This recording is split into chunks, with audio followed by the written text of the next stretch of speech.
गं गणपतये नमः। ओम वामनाय नमो नमः। मित्रों, आज का सत्संग भागवत जी के 8वें स्कंद से लिया गया है। कहते हैं, जो भी व्यक्ति वामन चरित्र श्रद्धा से श्रवण करता है वह स्थिर लक्ष्मी वाला हरिभक्त हो जाता है।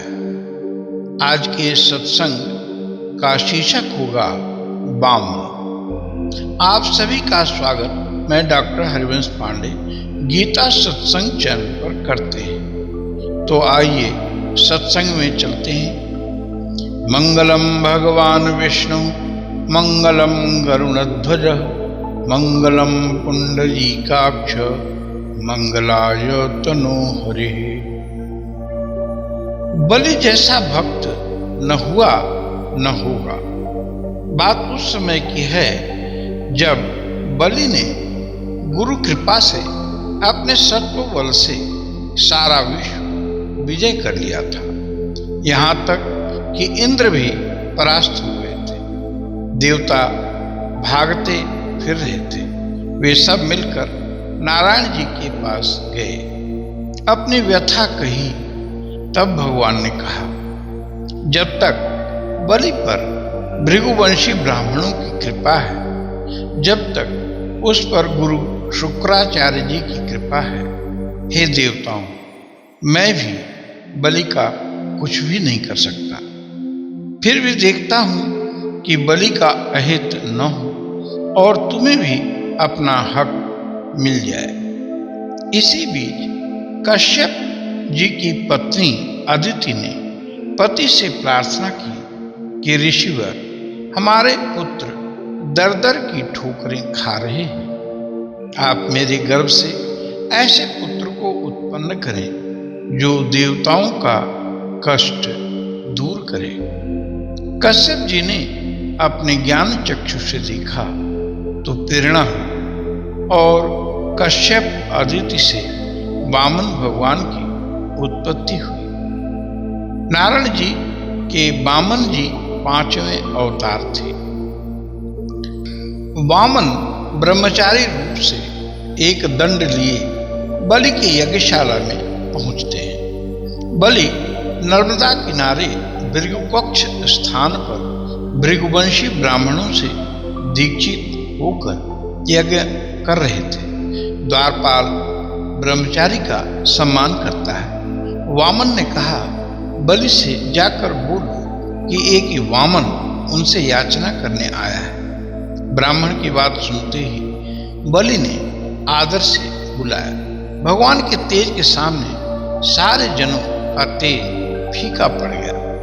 बलि ने वामन के पैर पखारे, आसन पर बैठाया, फल फूल गंध आदि से पूजा की और पत्नी समेत साष्टांग नमन किया। बोला, प्रभु, हमारे बड़े भाग जो आप पधारे।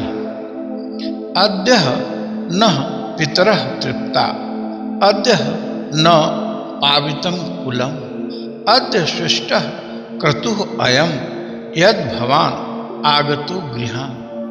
अर्थात आज हमारे पितर पवित्र हो गए, मेरा कुल पवित्र हो गया और मेरी यज्ञशाला भी पवित्र हो गई। जो आप पधारे, आपके पांव पखारते ही मेरे सारे कलमश धुल गए। अब आप आदेश करें, यह बलि आपके लिए क्या करे। वामन ने बलि के वंश की बड़ी प्रशंसा की। बोले, तुम्हारे कुल में प्रहलाद जी पैदा हुए, ऐसे कुल से दान मांगने का भी गौरव है। वामन ने कहा, माना कि आप त्रिलोकपति हो, पर मुझे सिर्फ 3 पग, जिसे मैं अपने पग से नापूंगा, तुमसे मांगता हूं। बलि ने कहा, 3 पग तो बहुत कम होगा, आप और ज्यादा मांगिए।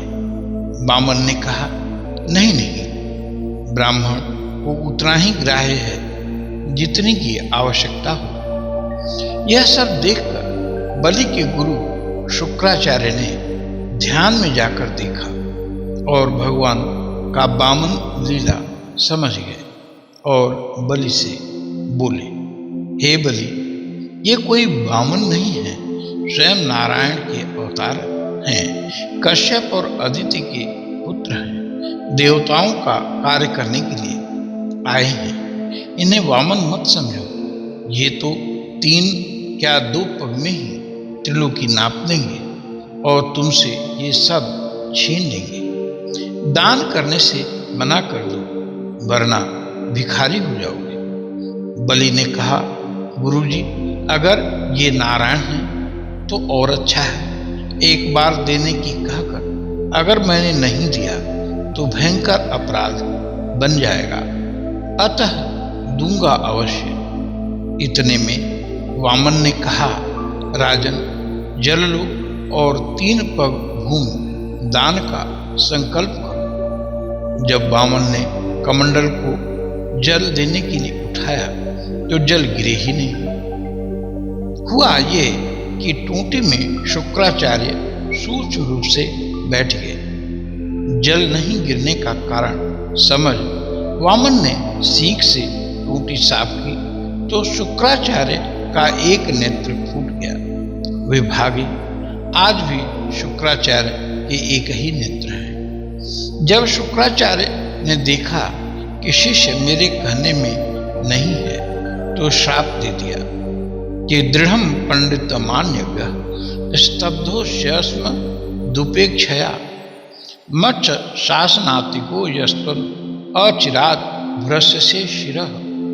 भागवत 8/20/15।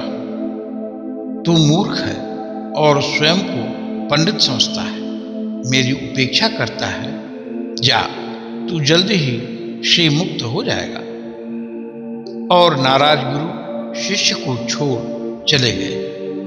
तब भी बलि और उनकी पत्नी अपने निश्चय से डिगे नहीं और संकल्प कर लिया कि वामनाय ददावे नाम अर्चित्वादेक पूर्वकम।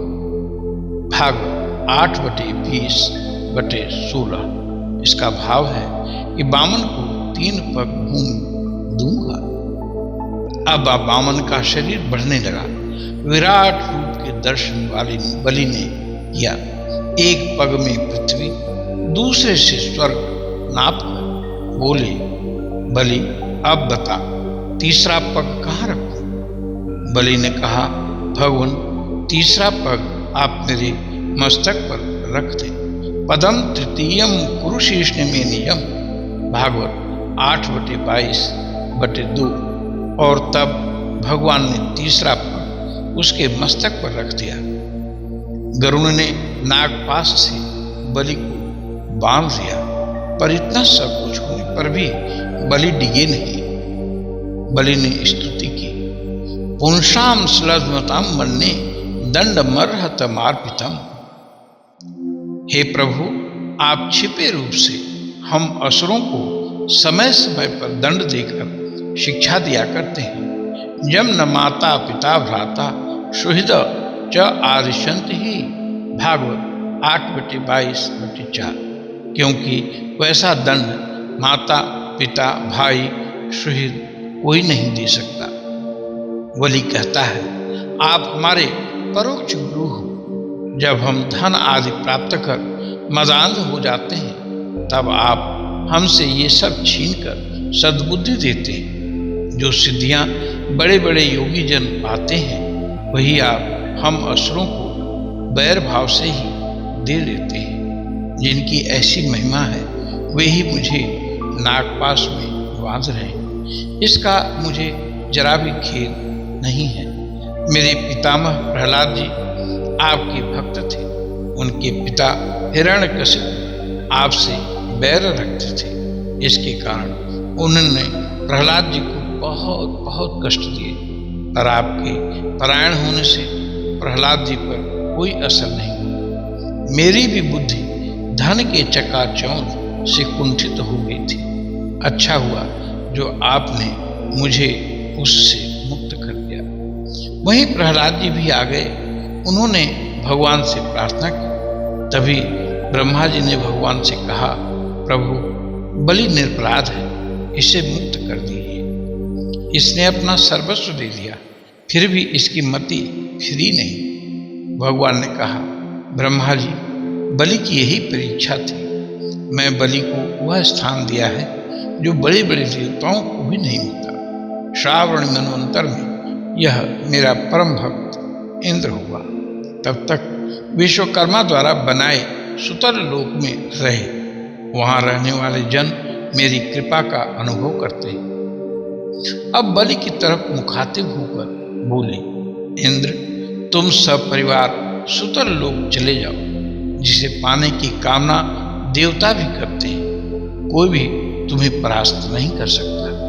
जो भी तुम्हारा उल्लंघन करेगा उसे हमारा चक्र खंड खंड कर देगा। मैं तुम्हारे अनुचरों की और भोग सामग्री की हर समय रक्षा करूंगा और हर समय तुम्हारे साथ ही रहूंगा। तुम्हारा आसुर भाव मेरे प्रभाव से तुरंत दब जाएगा और देव दुर्लभ लोक की प्राप्ति बलि को हुई। व्यास जी कहते हैं, जो भगवान के वामन चरित्र का श्रवण करता है उसे परम गति की प्राप्ति होती है। भगवान बलि को बांधने आए थे, पर बलि की प्रेम पास में खुद ही बंध गए। ओम नमो भगवते वासुदेवाय। ओम नमो भगवते वासुदेवाय। ओम नमो भगवते वासुदेवाय। हम अपनी वाणी को यहीं विश्राम देते हैं। नमस्कार।